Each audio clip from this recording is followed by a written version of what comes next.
and welcome in. I'm glad that each of you has chosen to spend part of your evening with us here in WRJ on this very interesting program on using character strengths to sustain upstander action. We should have a very educational hour ahead of us and walk away better prepared to live in today's world. So, in the beginning of the planning for WRJ's upcoming day of action, which is Sunday, April 12th, the Education to Action Committee created what we call programs in a box. These virtual toolboxes are resources for women's groups and even individuals to use to learn about our high priority issues and to either advocate for change or to do a service project.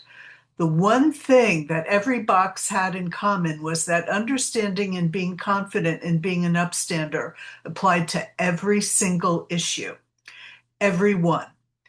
So I live in Cincinnati. The Nancy and David Wolf Holocaust and Humanities Center is located here and is an important part of our regional community.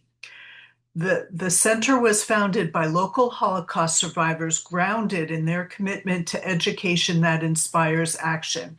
So we have a shared mission there.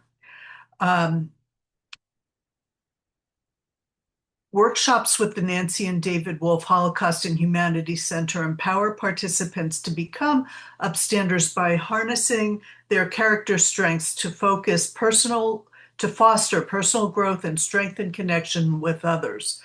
Drawing inspiration from the lessons of the Holocaust, we will explore how values and strengths can help overcome barriers and build a community of engaged citizens.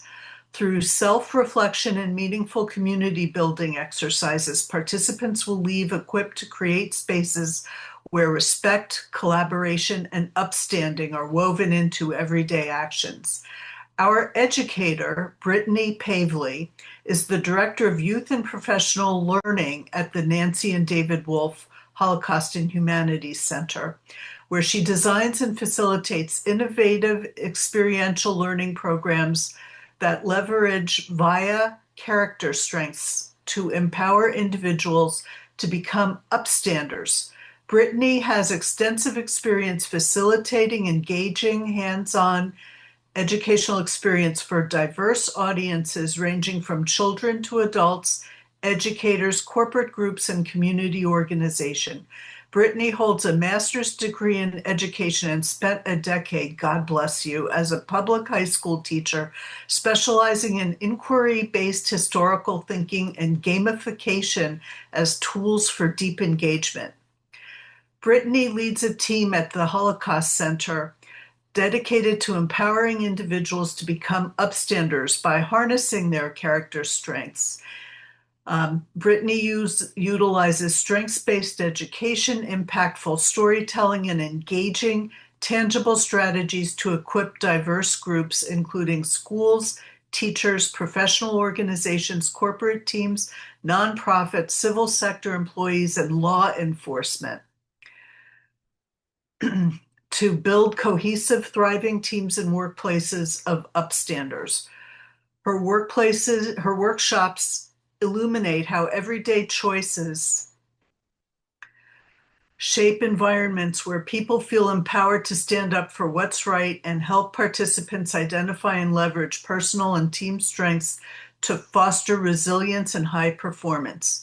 Participants leave, so we will each leave, with a transformed perspective, noticing strengths in ourselves and others, along with a renewed sense of optimism, clarity, and purpose about the positive change we can create in the world. Welcome, Brittany. Thank you so much, Liz. Can I just get a thumbs up that folks can hear me? Okay, great. I'm so pleased to be here with you what's evening here for me, right? I realize we're in all different time zones. And I have to give a shout out to Dr. Trish Joseph. I see you on here. She's actually a part of my organization and our Upstander Advisory Committee. So again, good evening. It's really my honor to be here with you as you prepare for your day of action. The work that you're doing at WRJ, mobilizing communities, raising your voices, and standing up for justice in a variety of formats, it really reflects the powerful tradition that is long and influential in Jewish life. Speaking of Jewish life, our museum, if you're unfamiliar, the Nancy and David Wolf Holocaust and Humanities Center, is located in a historic train station here in Cincinnati, Ohio, called Union Terminal. In fact, 1 in 5 service members that served during World War II walked through these doors. And what's really significant about the location of our museum is that a majority of Holocaust survivors who came here after the war to rebuild their lives walked through these very doors to enter into our city and become a part of our community. And so when these survivors, and I have some photos for you to look at, when these survivors created our organization decades ago, it was essentially a social community, right? Think of refugees who had unfortunately lost their families, but had come here to a brand new place, and they needed to know the practical things that you need to know when you move to a new neighborhood, right? What part of town should I live in? What do I do on, a Sunday morning for fun? What are the good schools around here? Or how do I pursue my naturalization as a citizen? And so all of these people kind of came together. Here are 2 images of them dining together at an iconic local restaurant called the Beverly Hills Supper Club. You can see here that they organized bowling leagues. They pursued their relationships and got married. They attended citizenship classes together and English classes together. And one of my favorite things from our archive is this photo here of the soccer team that is comprised of entirely Holocaust survivors. So they played together too. And although the vision wasn't there at the beginning, right? They came together to eventually decide to commemorate those that were lost during the Holocaust. And then when their children grew, they thought, we need to expand this. It's not just us anymore, right? There's a new generation who are going to have to go on and tell our stories. And they decided to expand what they were doing beyond their own circle, right? And bring in, they wanted a memorial space to bring in people from all walks of life to learn about the lessons of the Holocaust. But when they gave this mission, they didn't just want the people in our community to learn about the horrific atrocities of the time. They wanted it to inspire action today, right? It's not just history for history's sake. It is that we can do better and we can empower folks through the amazing stories that they're able to share with us to be upstanders. And so that belief guides everything that we do. We're the Holocaust and Humanity Center. And so when people come to our space and learn about the history of the Holocaust, which is one half of our gallery, they oftentimes find themselves asking these questions, right? What would I have done back then? Would I have survived? Would I have been able to be an upstander? What side would I have been on? And how would I have made a contribution? And we don't like that question so much because you can't know, right? You can't know. And it's not useful to put yourself into that position. But our survivors encourage us to ask, instead of going back into time and thinking about what we would do, what are we doing now? right? In order to make sure that these lessons from the Holocaust are inspiring people and that there is something to be learned about fundamentals of human nature, truth, how to treat each other, and how to be the opposite of what we see during the Holocaust. And that's why we partner with the VIA Institute. This is why we talk about the character strengths. And this is why we have a mission to inspire people to be upstanders today. Being an upstander is not living through extraordinary historical moments. It's not putting yourself in the mindset of a young person living during the Holocaust. It's about the choices that we make every day as ordinary people. This is our official definition of an upstander. And you notice that I have ordinary bolded here because upstanders are not superheroes. They are regular, everyday people, and they stand up for themselves as well as other people. We believe that the character strengths are the perfect tool to help people harness their power, to help them find their moment and go out and pursue what justice looks like for them. And justice can be great examples, which I'll give you some historical examples throughout our conversation this evening of saving folks' lives. But oftentimes, as I said, it's in those small, everyday choices that we make. When we use things like our bravery or our curiosity, our kindness, our leadership, our hope, this is kind of the universal language in which we live as humanity. And we find that through years of these educational programs, when people understand this strengths framework, they come to understand a few things. The VIA Institute is the organization that pioneered this framework through positive psychology, which I'm going to tell you about in a little bit. But VIA stands for Values in Action.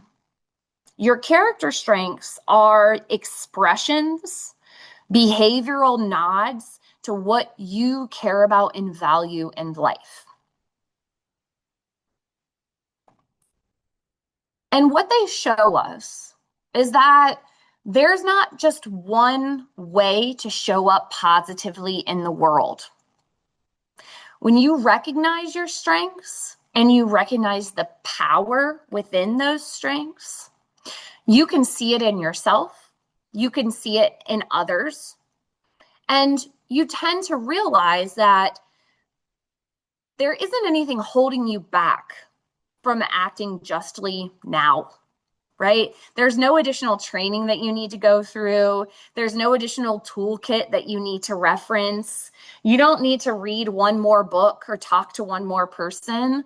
You can go out and do now.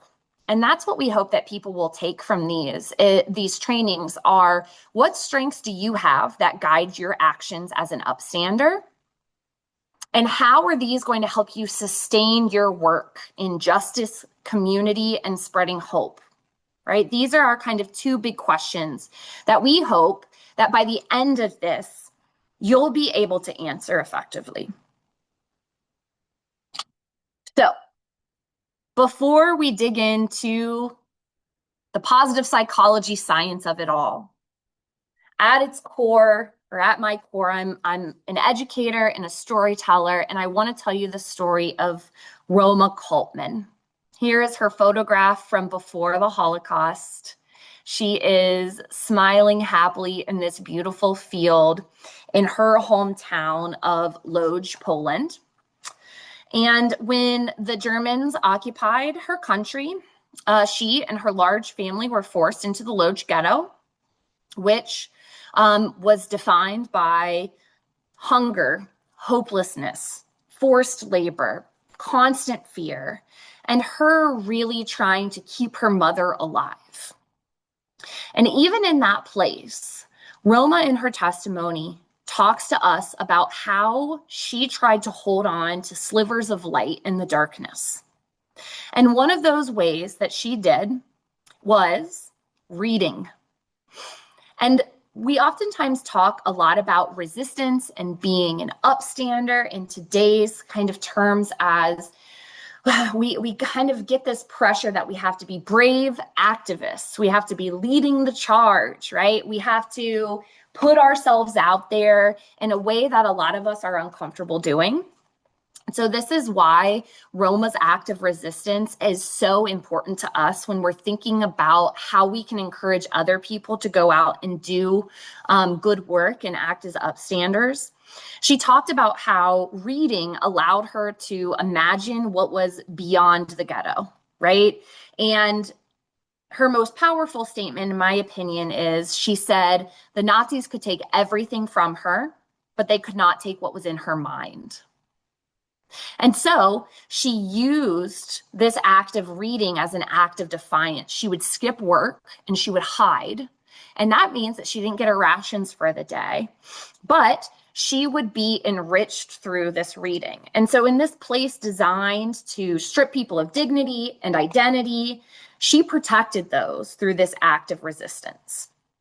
Now, eventually the ghetto was liquidated and Roma and her sister were deported to Auschwitz. And while they were in the camp, they ran into somebody that they had known in pre-war life, a girl named Danka.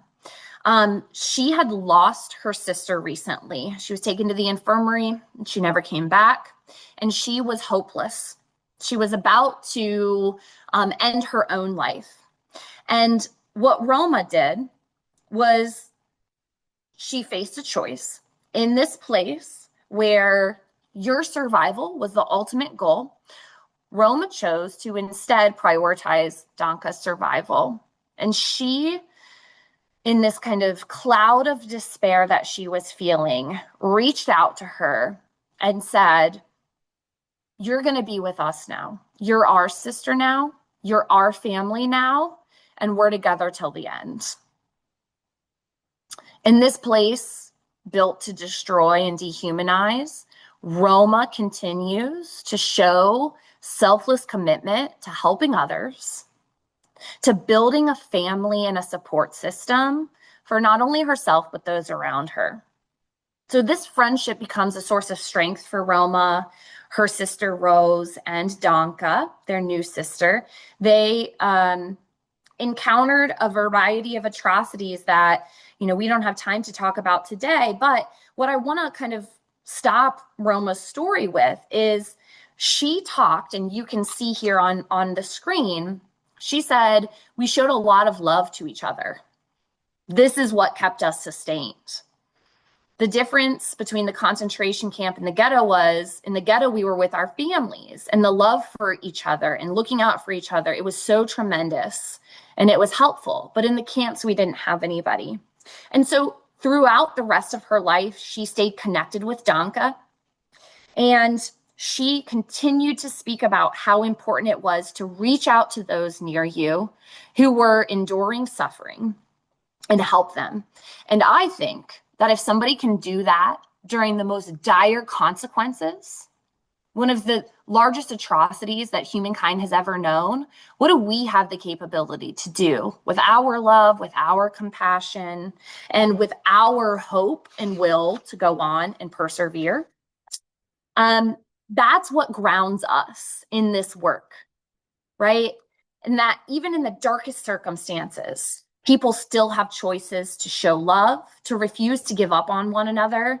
And when it feels hopeless in today's current day, right, in a time where it feels like anything that I do is just a tiny little drop in the bucket that doesn't matter, I remember Roma's story, and that keeps me going.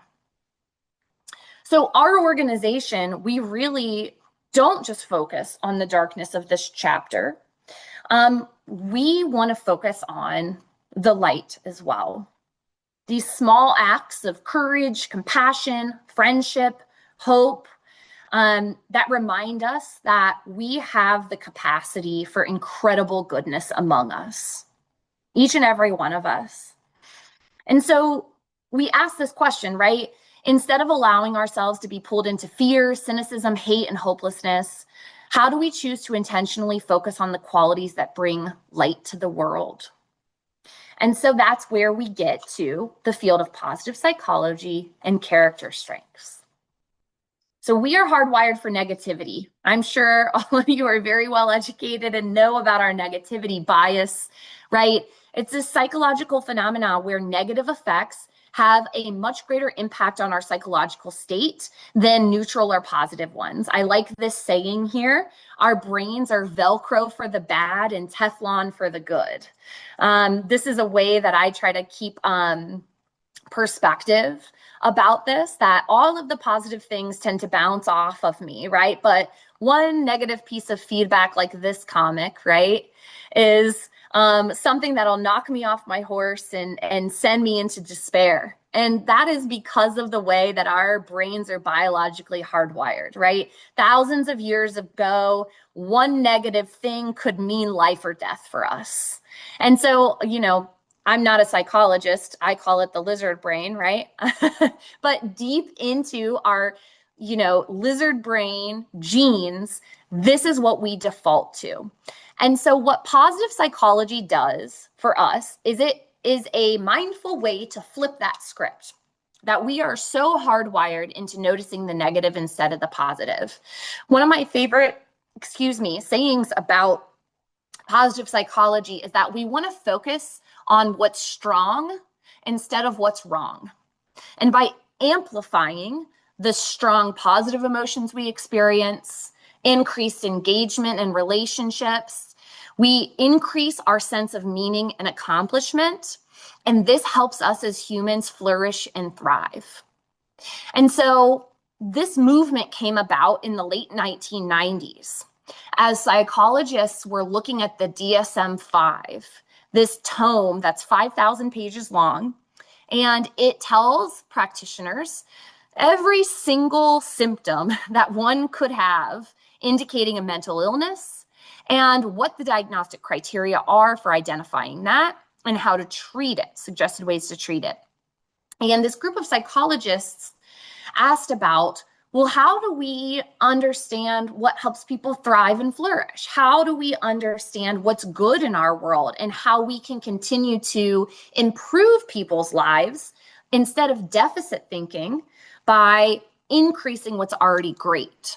And so this is how we get to the character strengths framework.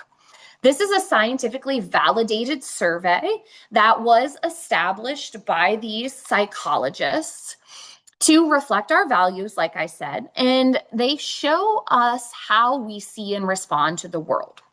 There are 24 strengths in this character strengths framework.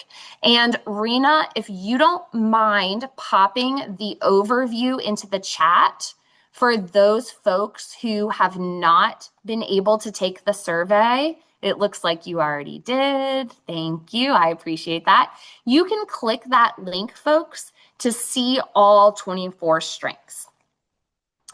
Now, these are found within all of us, all 24. Despite what year you were born, what culture you're a part of, where you live geographically, these 24 strengths were decided on as culturally neutral. And you can think of them as things that we would want to teach our children to be, right? They also provide us with a common language across identity groups that helps us see the good in ourselves as well as others, right? And a common language is a very important and powerful tool in making connections across humanity, right? Instead of, I am a straight, white, middle class, XYZ, whatever kind of qualifier you want to put on. Those are important identity markers, of course. But what the strengths give us is this kind of common understanding of who we are as people, what's good within all of us, and how we can make connections despite all of those other identity markers. And so they're very, very valuable in bridging divides, in creating connections, and in viewing ourselves and others. So I'm going to talk to you a little bit about your top strengths. If you are someone who took the survey, this is a good time to look at your survey results. If you did not take the survey, it's completely fine to look at the overview, okay? Now, your top strengths describe you when you are at your best. And so in your survey results, these are going to be numbers 1 through 5-ish, okay? But they are 3 things. And this is important in understanding and identifying what your top strengths are, because the survey gives you your general results. But let's say, for instance, your top 3 strengths on that survey are creativity, honesty, and perseverance, right? They could be valued the exact same. They could all 3 be tied for your number 1, right? Because of the way that the survey results are presented. So this is going to help you narrow down what your very top signature strength is.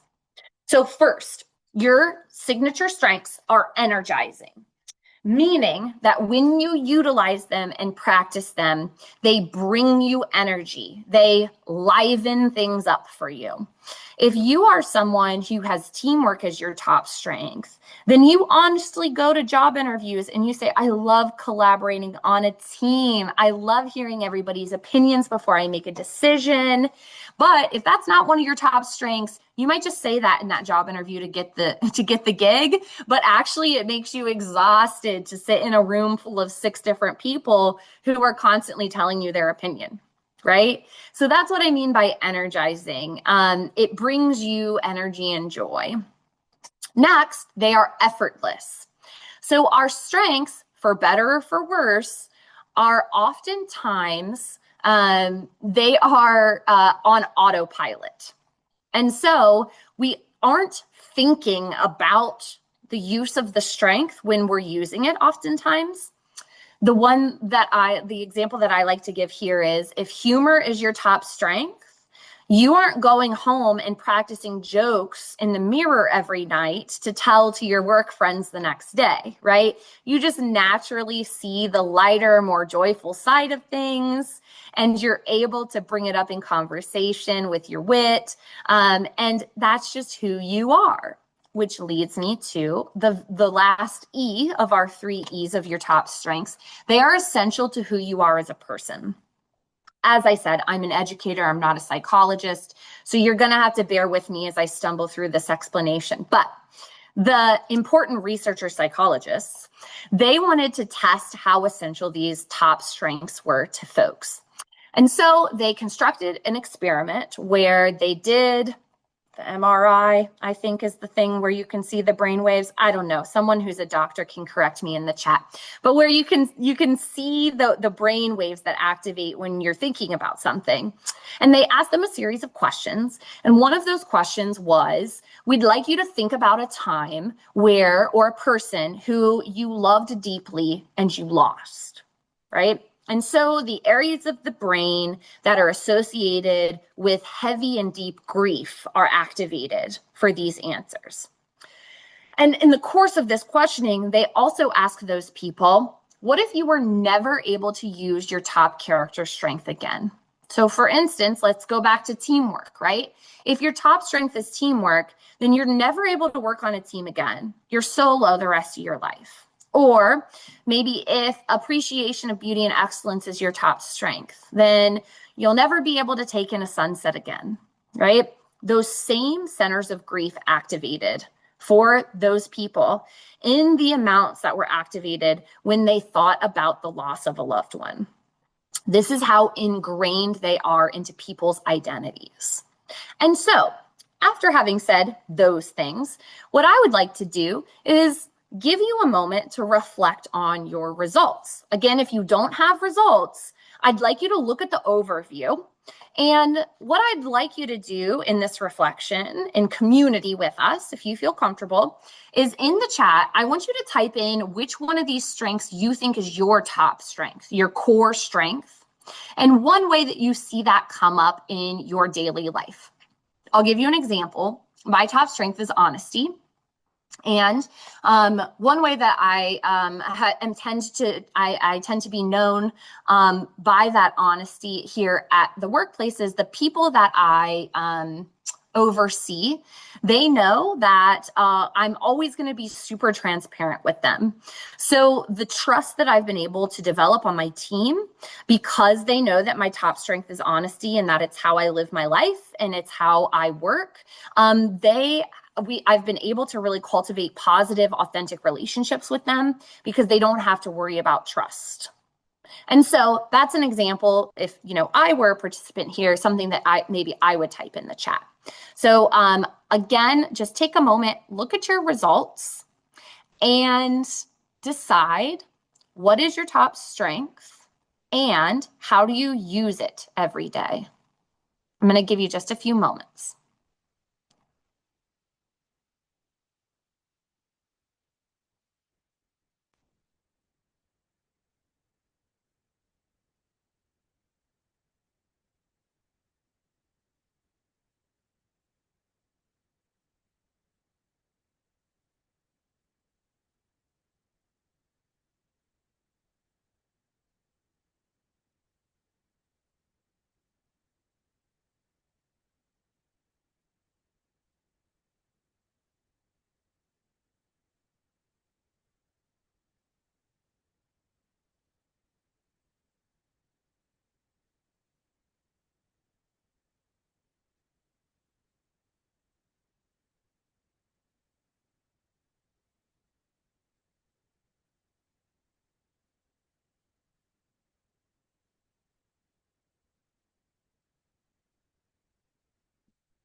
I'm seeing some great examples in the chat here.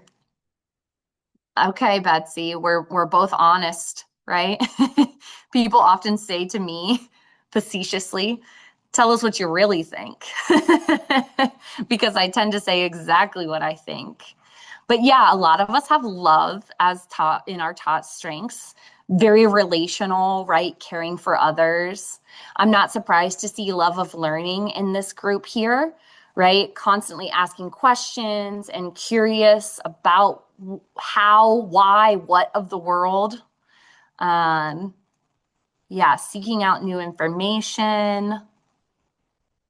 I am surprised in our women of Reform Judaism that I'm not seeing more fairness, right? Fairness tends to come up a lot in organizations that are specifically activated around action and social justice and spirituality, sense of meaning. I thought that there might be a little bit of that in here.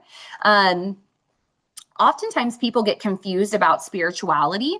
They see it as only faith-based, which of course it can be faith-based, but spirituality is really about, do you feel a broader purpose about your life and what you're doing every day, right? And that tends to be a little bit low in the general population.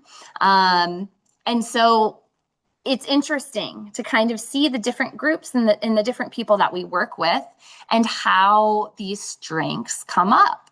Now, in a perfect world, right, I'd be able to put together all of your top strengths and kind of show you on a graph where everybody stands together here. And that's always very interesting to look at. But alas, we only have so much time, right? And thank you, Dr. Joseph, for giving me the clarity about the MRI, the functional MRI. I'm going to have to write down that note. So she's asking as well in the chat here, will we talk about overuse? I'm not going to talk about that a lot since this is an introduction, but as I said before, we use our strengths on autopilot oftentimes. We don't even really mindfully think about them when they're coming out. And this can be a bad thing because we tend to overuse or over rely on those things. So for instance, I see a lot of people saying love is their top strength, right? Well, that can be overused, right? You can use your love to a fault and put yourself in a position where you might be hurt, right? I did a training with really young kids one time about kindness specifically, and I asked them, can you ever be too kind? And of course, like 10-year-olds are like, no, there's no such thing as too kind. And I had to explain to them, absolutely, right? If you're too kind, you could come off as a pushover. People could take advantage of you, right? You could find yourself in a dangerous situation. And so it's interesting to think about, and it was Betsy who talked about her honesty right off the bat, right? As maybe sometimes being to other people a little bit too much, right? And so we have to be mindful of that overuse. If you want to learn, people pleasing is the kindness overuse. Absolutely correct, right? And so we're going to talk in a little bit about how these strengths kind of interact with each other. But if you want to know more, get a hold of me sometime. Okay. So I want to tell you another story. This is what we do, is we embed these stories to help us learn. This is a photograph of Anna Willem Meyer. He was an 11-year-old Christian boy living in the Netherlands when the Nazis invaded during the war.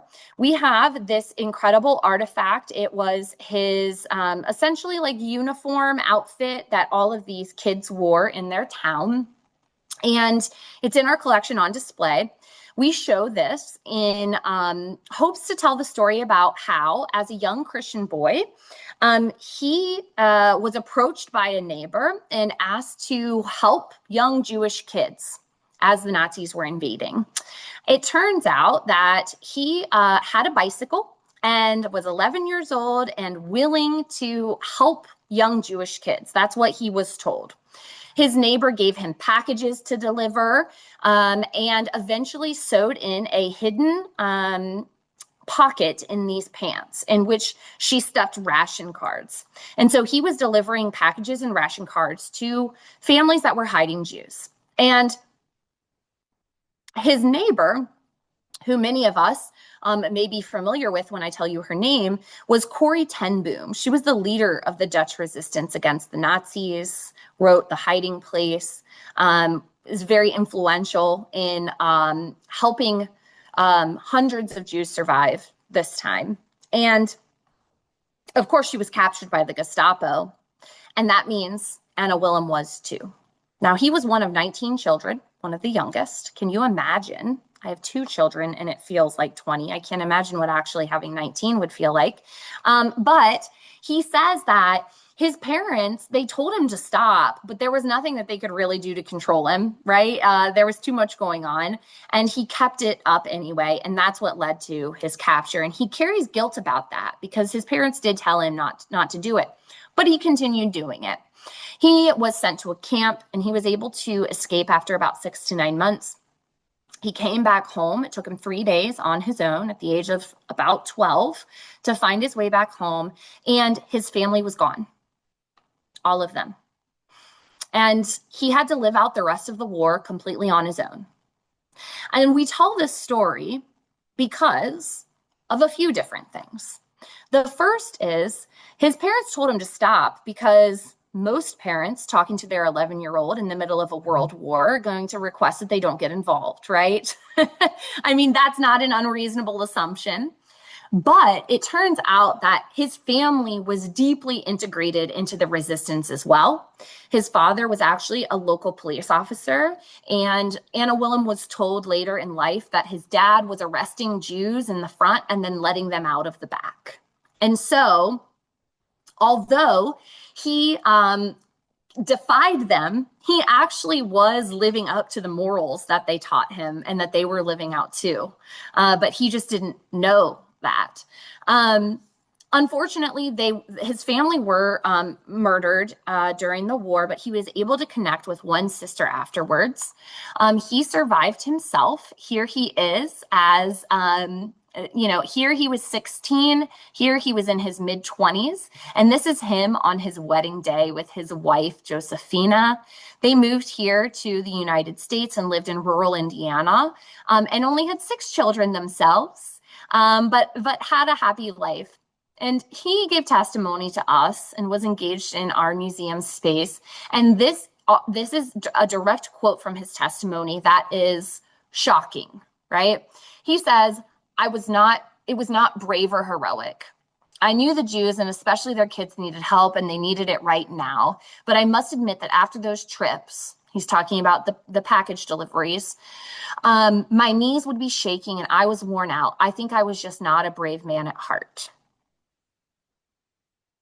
And it makes me shake my head every time, right? It gives me goosebumps that I tell this story, hundreds of times because it illustrates a couple important things for us here living in the current day, right? First of all, barriers to being an upstander are oftentimes fear that you can't do it, that you're not brave enough, that you're not strong enough, that you can't make a difference, right? And what stories like Anna Willems tell us is that upstanders rarely see themselves as upstanders and heroes, right? They feel fear. They doubt themselves. They don't believe that they have the right strengths in the right moment, but they still go out and act. And those strengths that we think might guide our actions, right? Like our top strengths, they might not be the ones that we classically identify with being an upstander, right? Oftentimes people are like, you have to be brave and courageous, and I'm just not that. And what Anna Willems shows us is you don't have to feel brave to do brave things, right? And that if an 11-year-old can overcome their fears, right, and do something that is aligned with their values and that they believe is the right thing to do, so can we. And so sometimes we don't perceive ourselves in the way others perceive us. One negative of the character strengths survey and classification is that it is self-perception. And we don't see ourselves the way that others see us. Anna Willem didn't see himself the way that we see him, right, today. And so it's really important for us to consider not only our top strengths, which we took a moment to look at, but also what's at the bottom of those results, right? Now, if you have your results in front of you, let me act out how 99% of people get these results. Oh my gosh, let me see, what am I really good at? And they look at their top results, right? And then they flip it over to the very bottom and they're like, what am I bad at? What do I need to get better at? How can I improve? And that's our negativity bias coming in, right? Instead of focusing on the positive, we immediately go to the back and think about what am I bad at and how can I be better? But there is an opportunity, right, for us to think about what's called a synergy, which is when we use two strengths to complement each other. This enhances impact. It leads to more positive outcomes, right? And so what I'd like you to do is, if you have the survey results, I want you to look back at your bottom strengths, right? This is numbers like 20 through 24. These are not your weaknesses. These are the strengths that you perceive that you don't use very often. So for instance, at one point, I did a training with somebody who had perseverance in their lowest strengths. And they thought, well, I've been through a divorce in my life and I survived breast cancer. I think I'm a pretty perseverant person. And I said, what's your last 365 days look like? Right? They had just gotten back from a vacation when they took their survey. They were recently promoted at their job and they had started dating somebody new. And so these things were top of mind for them. And so their perseverance ranked a little bit lower than it would have maybe in the middle of their fight against breast cancer, right? Do you see how your perception of yourself and what you're going through can impact these results a little bit? So anyway, after having said all that, what I want you to do is look at one of your bottom strengths, okay? And think about, how is this going to help me in conjunction or in synergy with one of my top strengths. Okay. Let me give you some examples because I understand this is kind of like hard to understand. Okay. So, for instance, maybe your top strength is curiosity and your bottom strength is bravery, right? So, maybe you can use your curiosity to ask hard questions about something that feels wrong, right? Something that triggers your ethics. And this is you practicing bravery. Asking a hard question in an uncomfortable situation, it melds the two of them together. Or kindness and leadership, right? Maybe you're a really, really kind person and you don't see yourself as a leader, right? But leadership is about helping all voices feel included, supported, and heard.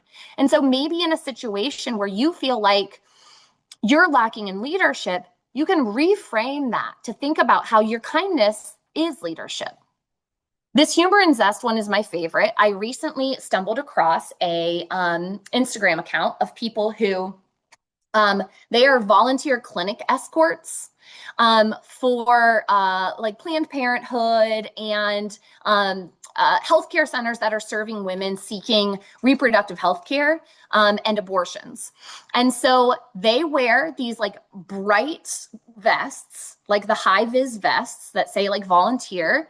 And they sing loudly at the top of their lungs and they tell corny, stupid jokes to the pro-life protesters who are trying to intimidate these women seeking healthcare services. And I just thought, oh my gosh, way to like use your humor and your zest and your energy to bring about love, right? To support these women who are going through a really hard time. And I just thought this is the perfect synergy of what people think of as like humor. How am I going to use humor to be an upstander, right? This is an example. And then my last example that I have is spirituality and forgiveness, right? Maybe you have really, really low forgiveness. I know I do. I can hold a grudge, right? But when I find myself in situations that are mission driven, right? I encounter somebody in my social circle who, parrots back something anti-Semitic that they saw online, right? What I can do is use my spirituality and sense of meaning about combating anti-Semitism, and I can call this person in to have a conversation with them about learning and growing and changing their perspective. But I have to be able to forgive them, right? Before I can do that.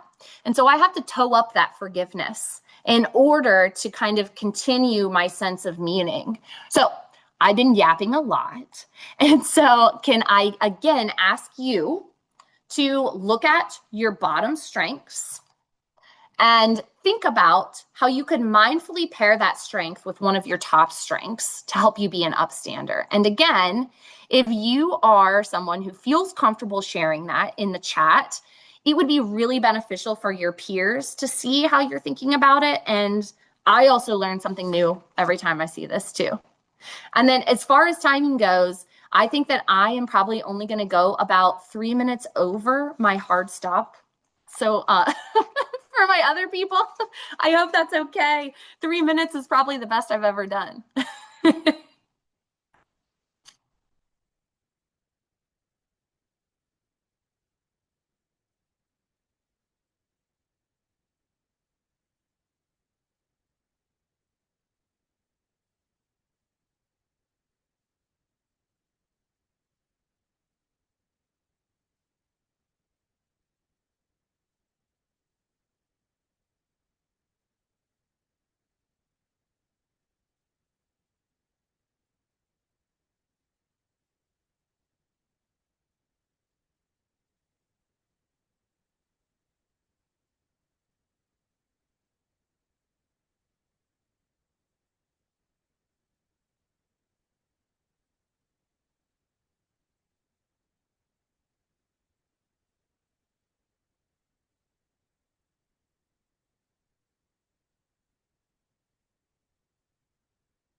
Yeah, Melissa's mentioning forgiveness as a weakness and love as a strength, right? Those two can really synergize together if you keep your love top of mind, keeping relationships positive, then it's easier to forgive, right?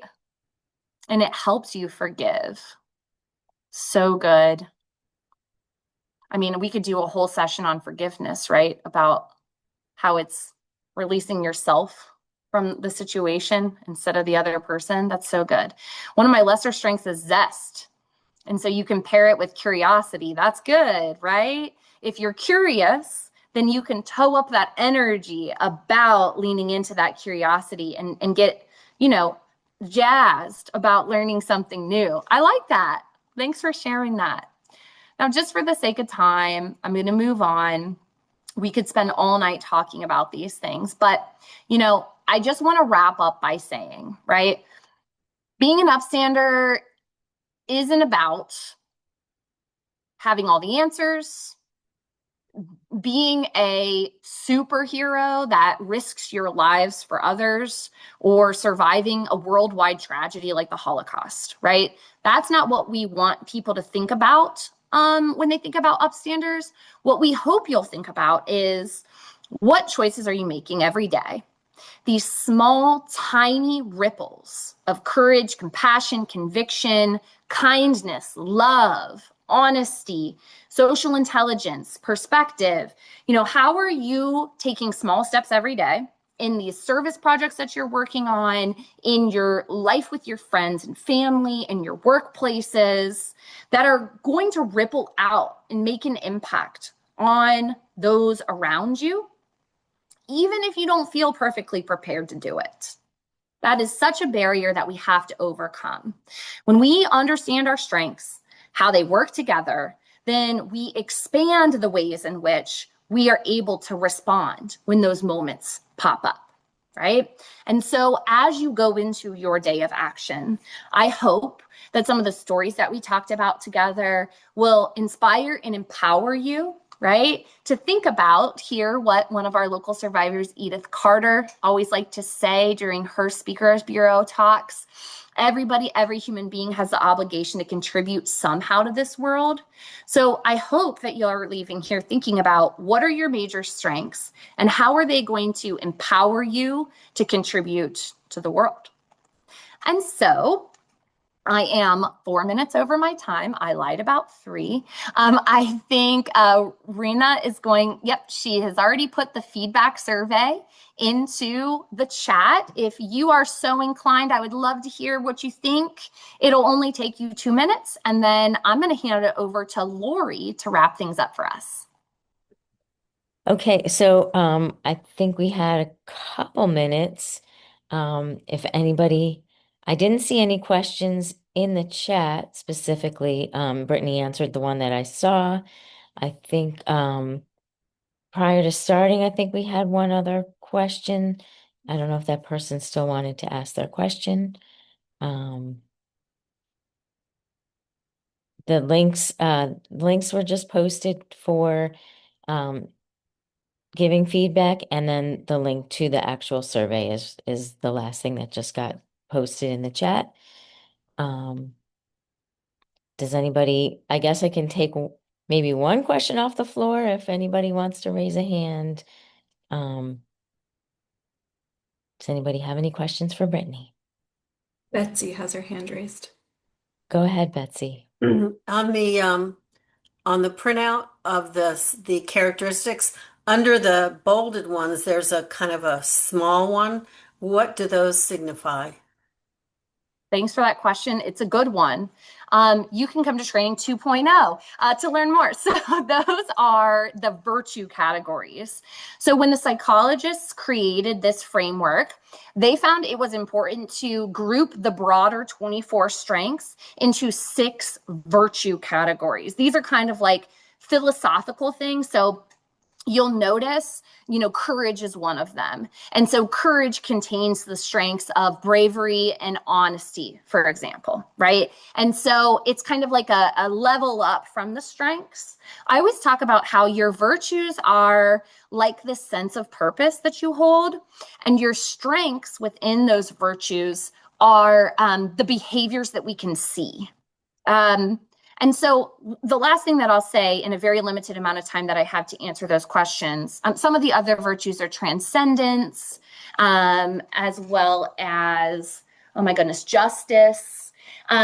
What I will say though is that since these have been developed in the late 90s, they're actually working on revising these virtues and eliminating 3 of them and regrouping them. And so I say all that to say, although I am not an official representative from the VIA Institute, I would say that there's more to come, essentially, more learning.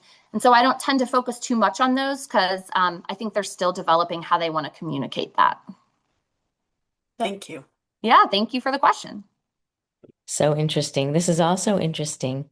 So to sum up everything, former President Obama spoke at the funeral of Jesse Jackson last Friday.